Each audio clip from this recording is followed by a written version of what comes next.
Chief financial officer, सबसे पहले तो आपको ये समझना पड़ेगा कि की मैनेजरल पर्सनल में सीएफओ को शामिल किया गया है।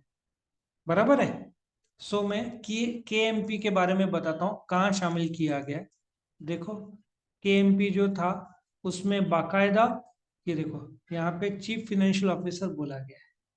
इसका मतलब यदि कंपनीज एक्ट में कुछ कमियां रह जाती है तो चीफ फिनेंशियल ऑफिसर जवाबदार माना जाए। अब केएमपी मैंने बताया था ना कैसे याद रखने का। तुमने लगातार 2 मैच में 51 रन किए, की मैनेजर पर्सनल। ठीक है। चीफ फिनेंशियल ऑफिसर, सीधा हिसाब। फिनेंस किसको बोलते हैं पहले? फिनेंस मतलब कहाँ से, ये तुमको 12th एसपी का पहला चैप्टर, फंड्स कहाँ से आया, सोर्स। उसमें ओन्ड कैपिटल और बोरोड कैपिटल। कार ली ना 10 लाख का, पहले 10 लाख बंदोबस्त करना पड़ेगा, 4 लाख डाउन पेमेंट करोगे, 6 लाख कर्जा लोगे। सोर्स कहाँ से पैसा आया और कहाँ पैसा गया, एप्लीकेशन। ठीक है।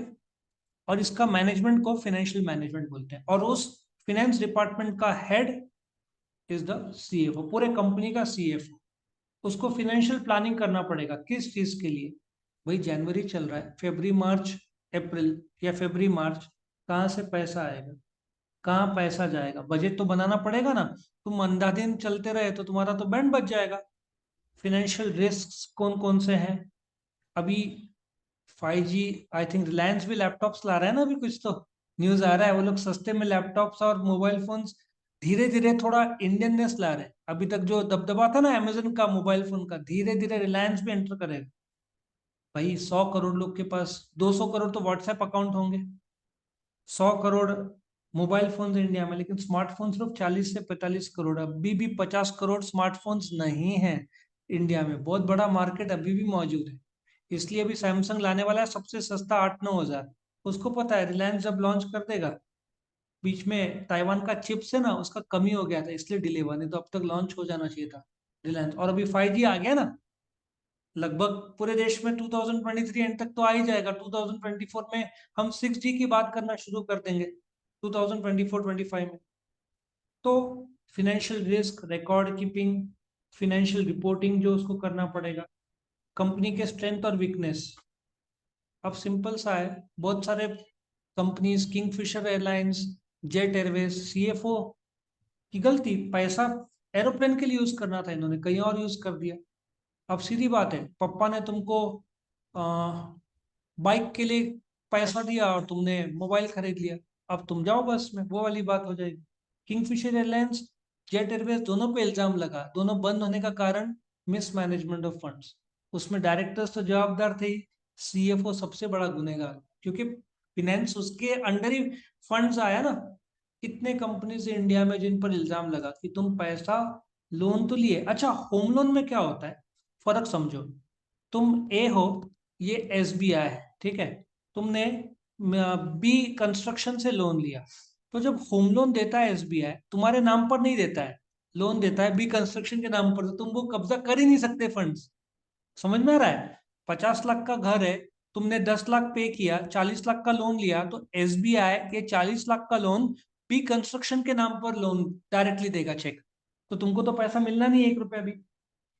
तो किंगफिशर एयरलाइंस का क्या था, इनके जो लोन्स थे किंगफिशर एयरलाइंस का, एसबीआई इन्होंने किंगफिशर के नाम पर लोन दिया कि तुम फिर इससे जो भी एरोप्लेन खरीदना या जो भी डे टू डे मैनेजमेंट वो यूज कर। तो इनके खाते में आ गया ना पैसा, वहां पे मिसयूज हो गया।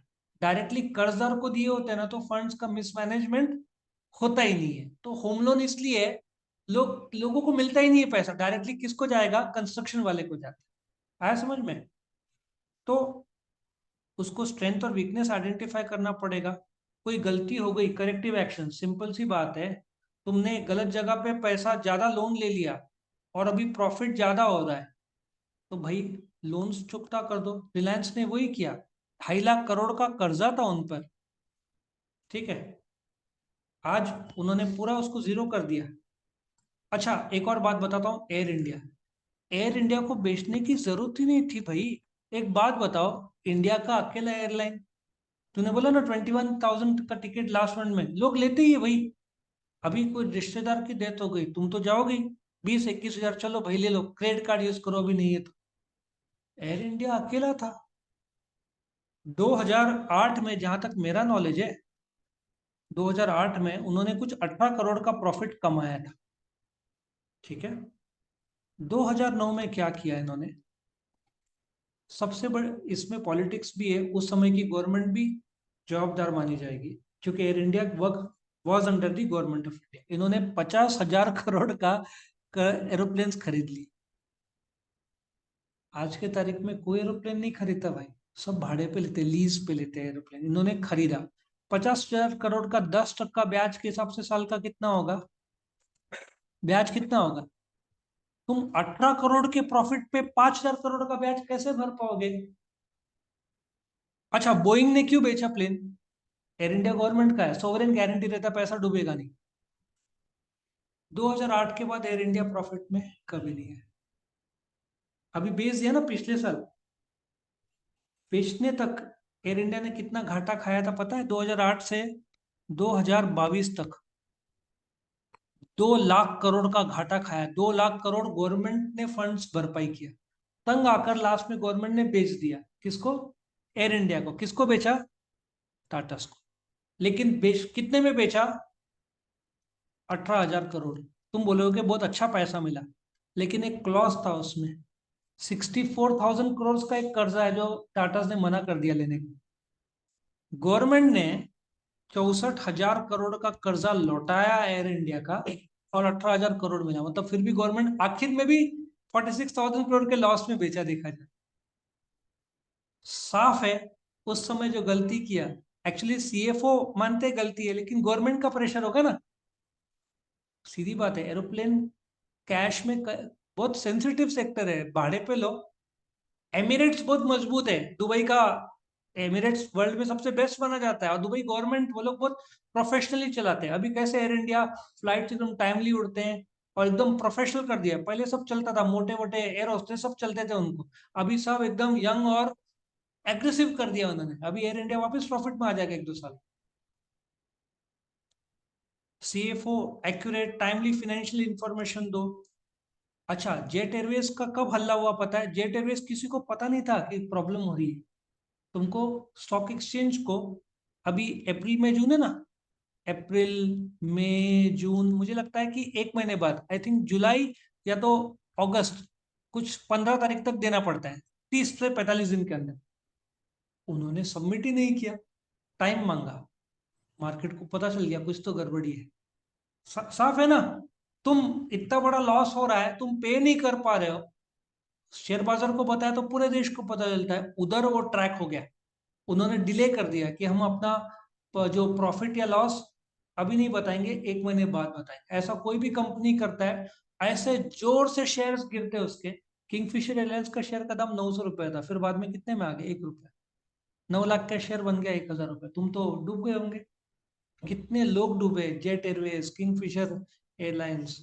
ठीक है। रेगुलर एम्प्लॉय है भाई, उसको पगार मिलता है, और पगार बहुत अच्छा मिलता है। कॉन्ट्रेक्चुअल बेसिस में नॉर्मली नहीं रहता है, फुल टाइम एम्प्लॉय रहता है वो।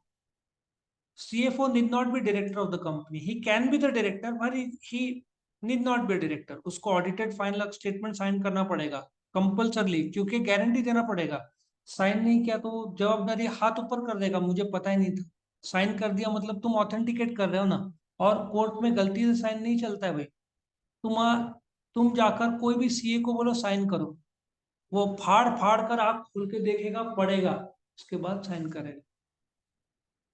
कोई भी डॉक्यूमेंट मेरे को साइन करना है ना, बैंक्स का है कोई भी हो, पढ़े बगैर में साइन करता ही नहीं। कुछ उल्टा पुल्टा हो गया तो तुमने साइन किया, बिंदास तुम 50 जगह साइन करो, ले, तुम्हारे साइन की कोई वैल्यू ही नहीं है। सेक्शन 11 इंडियन कॉन्ट्रैक्ट एक्ट 1872 में 18 साल से कम वालों के साइन की वैल्यू 0 है।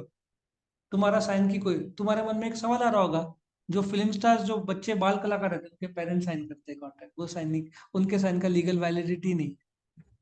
लॉजिक समझ में आया? तो उसका parents will sign on behalf of the minor. तो यहाँ पे वो साइन उसको करना पड़ेगा, जवाबदारी लेना पड़ेगा। तो ये था चीफ फाइनेंशियल ऑफिसर। कोई डाउट?